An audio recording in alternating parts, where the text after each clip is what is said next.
I want to go see the effects of the war with my own eyes.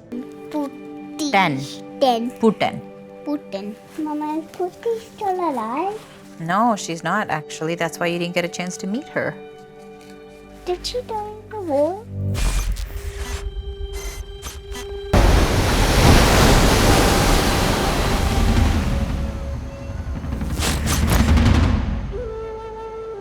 Ray of Hope is the story of the Tamil people from Sri Lanka and the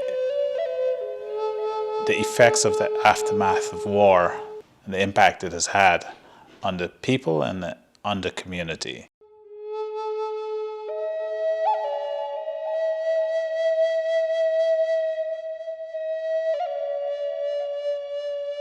I began this process in 2013 when I first went to Sri Lanka with the then former Member of Parliament of Canadian politics, Radhika Sitsabaisen. I didn't know what I was getting into. The 77 riots and the 83 pogroms Was obviously the ground being pulled out from underneath everybody's lives. And so that's when my dad left to find us a better place to live. Somewhere safe for us. In the newspaper, there were two Member of Parliaments from New Zealand and Australia who were being deported out of Sri Lanka. And the reporter who was with them was put in jail. And the MP that we were to meet there, who was going to be our liaison, a family friend of Radhika's, he was the same person that those two Member of Parliaments were meeting with. And it's from his custody that they were taken and put into jail, not put into jail, but being deported.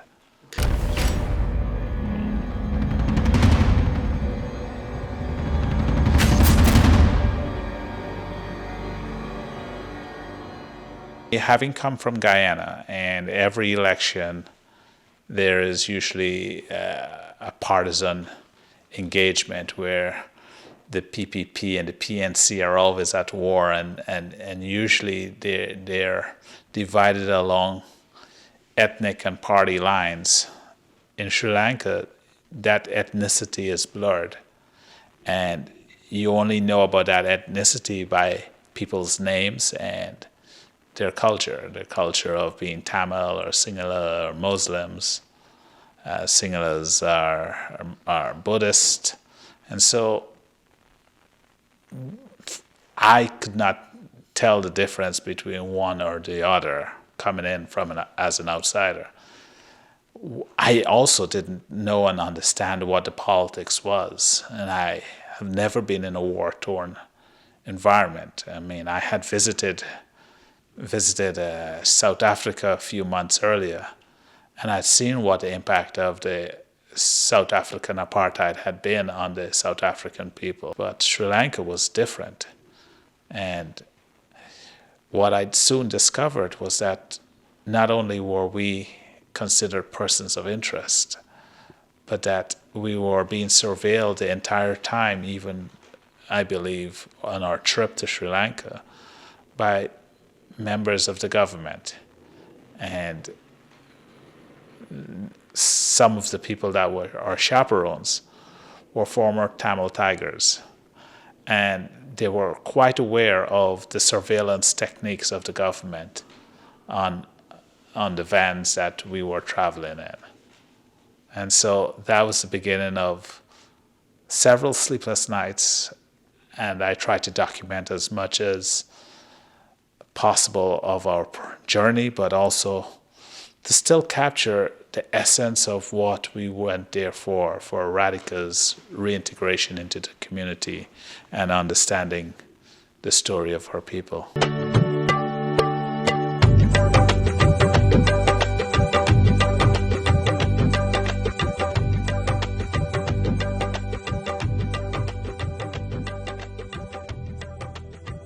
my focus was to keep the camera trained on Radhika rather than to pretend like I was capturing something else. But in the background of the pictures I was capturing of Radhika were the pictures I was capturing of the surveillance. And so we can see the same people following us day in, day out. And at times I made it an effort, a concerted effort to have us stop the vehicle so I can capture them passing us.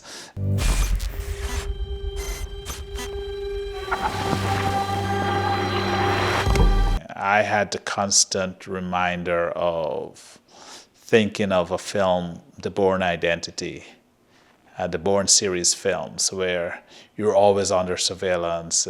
Matt Damon was always running from government operatives. The government operatives always seemed to know where he was. And that was sort of what I was thinking as I went through capturing these footage is, this feels like an espionage film, espionage story, and I want to capture as much of not only our journey and seeing Radhika on camera, but also to capture the beautiful sceneries that was there. Sri Lanka is a beautiful space, a beautiful place, beautiful beaches, but also to capture the people as well as the people that were surveilling us. And I wasn't thinking about a film, I was just thinking about documenting this so that we have footage of the experience we were going through.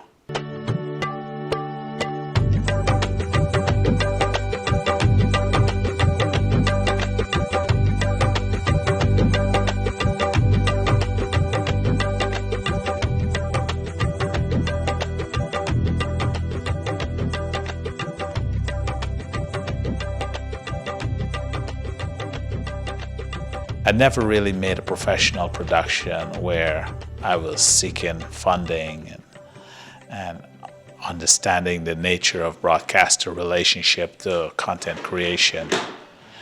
And so as much relationship I had been making over the next 9 years of bringing the project to broadcasters, trying to engage allied relationships with other producers and directors, it always felt like I was missing something. And I think in 2022, or 21, when I first got into some professional development programs, I started to see what that missing piece was. At first, it's about the way you build relationships with the broadcasters, but also then it was the business behind the filmmaking process and understanding how the funding is structured, how to put together your financing plan, what is the story concept, how to present that story concept to interested parties, and how to get them interested in the project you wanted to make. And while I was learning these things, I was intent on getting this film made, and I sort of used it as a thesis film for my learning. Everything about businesses involves legal maneuvering. Every engagement is contractual.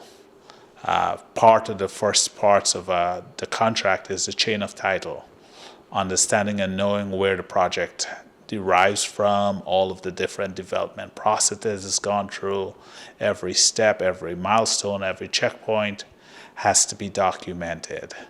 You have to get the rights of all the individuals you're putting on camera and clearing those rights, making sure that people sign off that they're going to be appearing and that you are able to use that footage. It involves contractual relationships with the money or funding bodies that you're going to get the money from. It involves errors and omission, the footage and all of the visual and audio pieces you use to build this film, making sure that you have the rights to use it. Either you've purchased those rights or that you have cleared the rights to be able to use that. First part of being a filmmaker is that you have to have a compelling story, a story that you think people will want, but also a story that you think others will want to invest in so that they can see it being made. The second part to that process is that you have to have the ability to execute that story. And that's where, in terms of legality, it's the partnerships you're making, the people with previous track record, previous ability to have started and finished a project and bring it to completion so that they can bring it to exploitation. Ray of Hope is the machination of a lot of different collaboration. My co-director, Nikhila Cole, Radhika Sitsabais and herself, Diana Stanislaus, Rajesh Singh, Karthikeyan, Bala Subramaniam, Andres Galindo. So many people that have come together to make this film, and the accolades we get is celebrating not just the work of this story, which is strong in and of itself because of the contribution of our partners, but also it says that it's a story that is connecting with people, not just about the impact of the Tamil story by Tamils for Tamils, but on the impact of the Tamil story that is relative to the rest of the world, people who have historically gone through the colonial systems and been improperly decolonized. We see that throughout the Caribbean, we see that throughout Africa, we see that in India and Pakistan, we see that even in the Middle East. And because of these improper decolonizations, it continues to be a system that we are fighting against.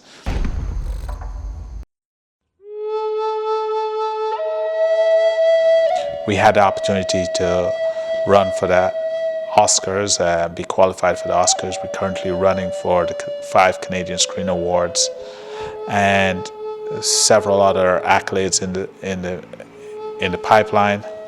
But what's most important for me is that people get to see this story and connect with it and do something within their own communities to create a better world for all to live in.